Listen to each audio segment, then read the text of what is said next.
Class, we're going to cover chapter 16 here, acids and bases, okay? Chapter 16, acids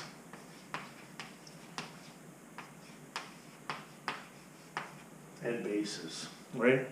So acids taste sour, while bases taste bitter and feel soapy. Actually, most soap is slightly basic, on the basic side. It's usually slippery. There are three definitions of acids, okay? Now, why three definitions?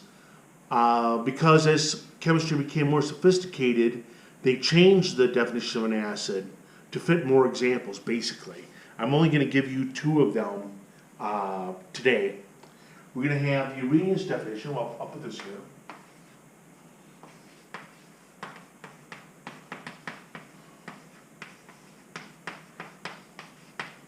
We're going to have the Arrhenius,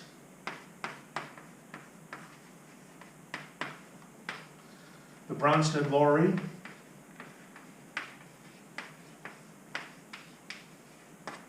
and the Lewis. Okay, again, three different definitions. We're going to talk about the first two, right? Guess I can go over here.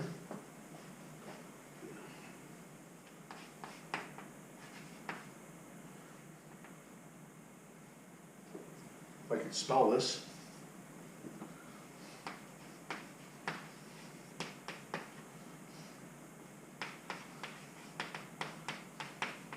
Arrhenius definition of acids and bases.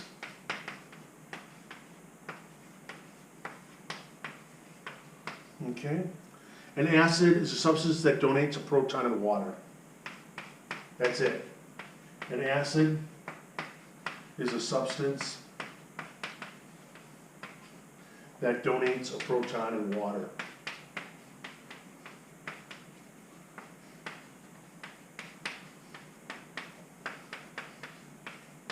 Okay, so example, HCl.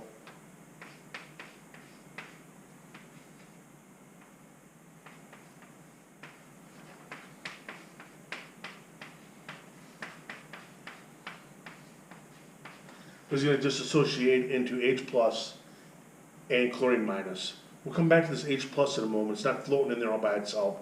It's going to attach to an H2O molecule. But anyway, right now, an acid is a substance that donates a proton in water, right?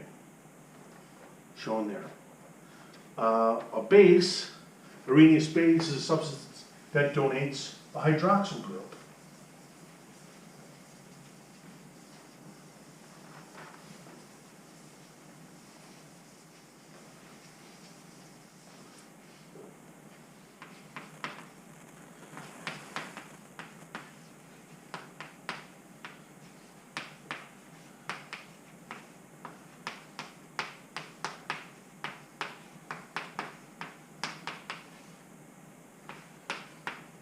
That donates a hydroxyl group, an OH minus, right?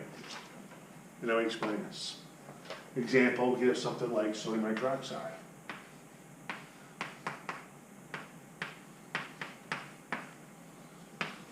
It's going to dissociate. We end up with that, right? Pretty straightforward, right? Pretty straightforward definitions. Let's take a look at the Bronsted-Lowry acids and bases. The Bronsted-Lowry definition of an acid is the same, basically.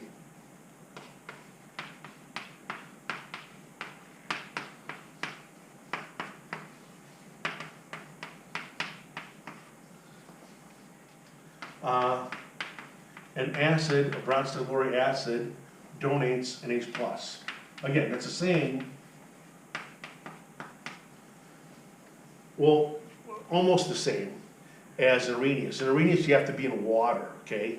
Bronsted-Lowry, you don't have to be in water, okay? Bronsted-Lowry, the definition of a base is different, okay?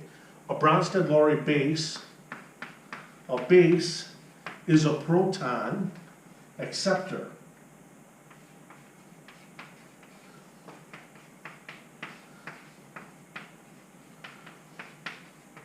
So the definition for a base is broader, right?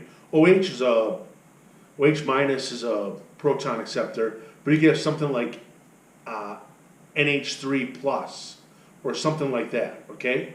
Or NH3. Anyway, so the definition is broader, and this can apply to reactions in the gas phase. Now let me go back, and let's take a look again in water, what's actually happening with our proton. Like I said, our proton isn't just hanging out by itself in water. It's actually attached to an H2O molecule, forming a hydronium ion. So let's look at an example.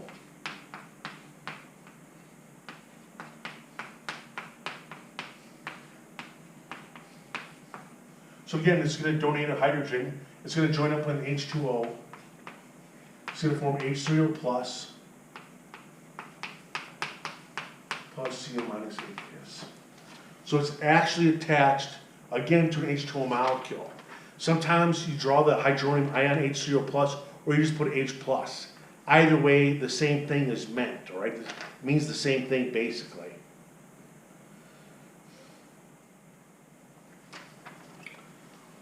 Let's go take a look at amphoteric substances. Or, sorry, amphiprotic substance, not amphoteric. Sorry.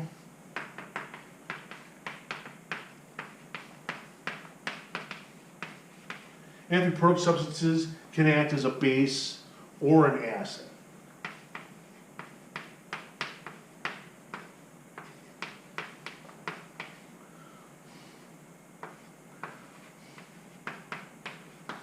Under the Bronsted-Lowry definition. The most typical example is H2O, okay? H2O is amphiprotic.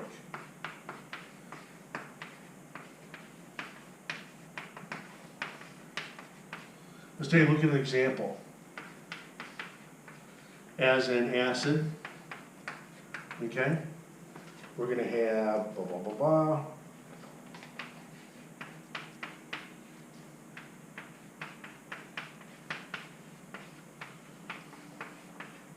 So here H2O is going to act as an acid, okay? This is going to be our base. So we're going to transfer a proton from here to there.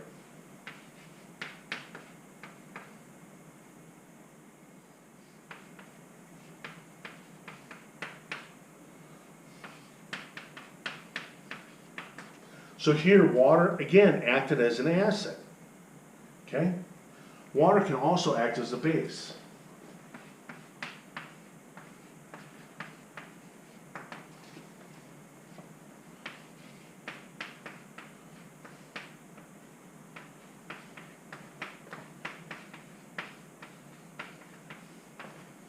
Here, NH4 plus is going to be a proton donor, is our acid. So to donate its proton to here, we're going to get NH3.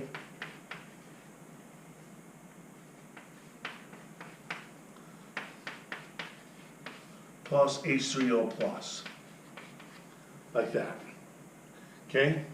So that's an amphiprotic substance, all right? Now, actually, while we're at this, okay, I want to cover Bronsted-Lowry conjugate acid-base pairs, okay? Well, actually, I guess I'll come back to this. I'll rewrite this here in a moment. But we're going to see here in a moment that we're going to have an acid, and it's going to have a conjugate base, and the base is going to have a conjugate acid.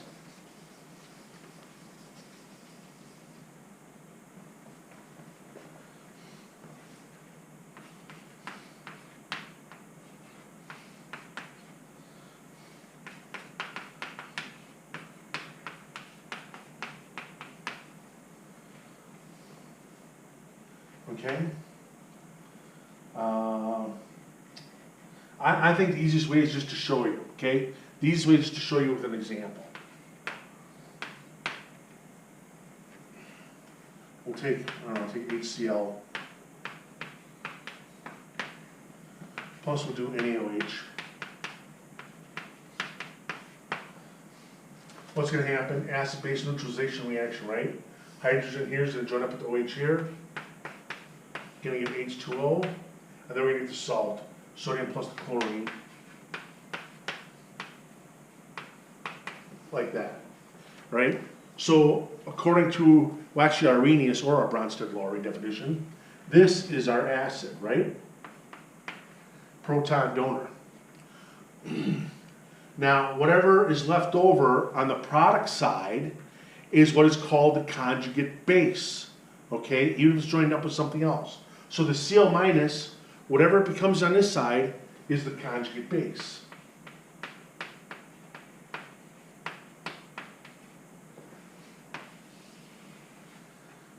Here, this is our base, right? OH minus, that Arrhenius definition of a base or proton acceptor by Bronsted-Lowry. This is our base. Now the base is going to accept the proton, right? The OH we're talking about. So whatever accepts the proton is on the other side becomes the conjugate acid.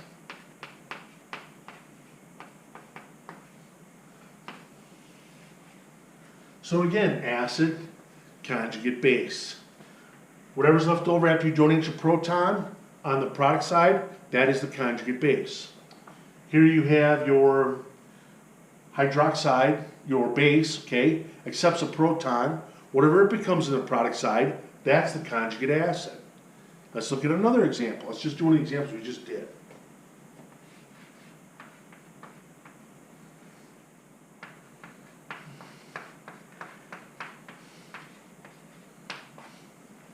Here we have NH3 and H2O. In this case, H2O is going to be our acid, right? Should leave myself a little bit of room.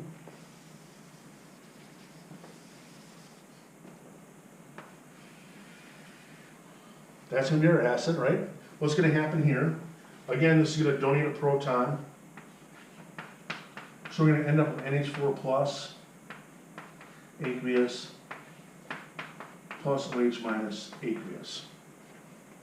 Here, this is an acid. What's left over on the other side? The OH. That becomes the conjugate base.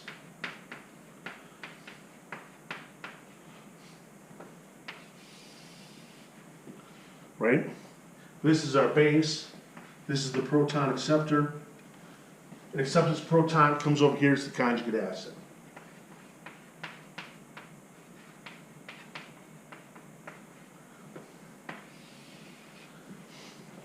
Okay? I hope it's clear how they come in pairs, okay? The acid and the base are on the reactant side. The conjugate acid, conjugate base are on the other side. All right? I hope I explained that so it makes sense.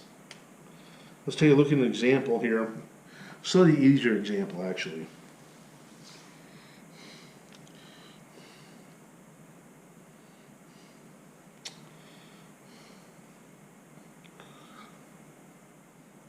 Take a look at practice exercise 16.1. Excuse me.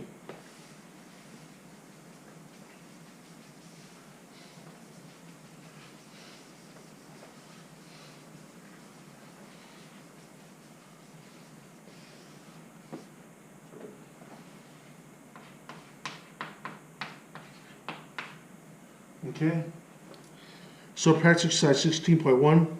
Write the formula for the conjugate acid of each of the following. So it's pretty straightforward.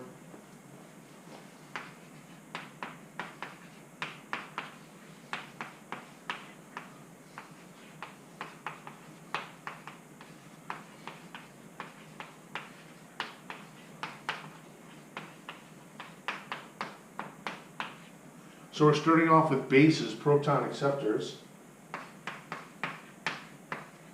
We have HSO3 minus. We have F minus. We have PO4, 3 minus. And then we have carbon monoxide. So these are the bases, right? So we want to write the conjugate acid. Well, what happens? A base is a proton acceptor, right?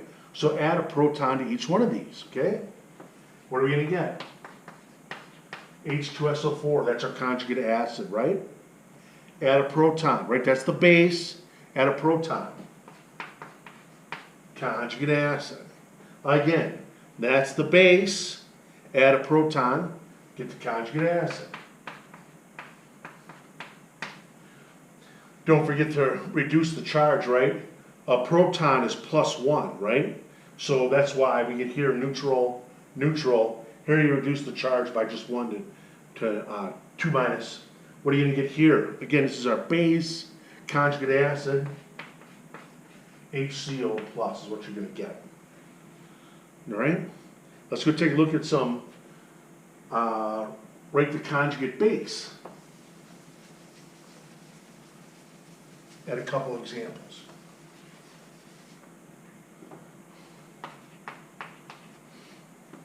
Let's see here.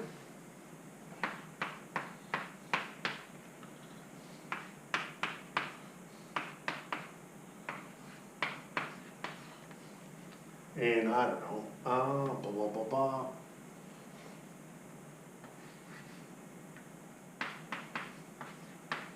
So these are our acids. We're going to write the conjugate base. Okay? So simply remove the proton. Right? Now, if this was in a reaction, it could be like a sodium or something else. But basically, take what's ever left over, and if something's attached to it, that's your conjugate base. What about this? Again, is your acid. Proton, don't know what's left over.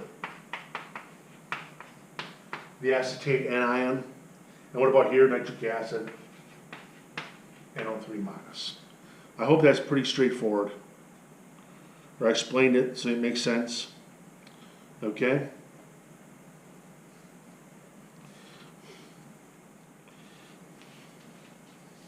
Now, let's look at relative strengths of acids and bases. We're going to see that we have strong acids, we have strong bases. Strong acids completely dissociate, while weak acids only partially dissociate.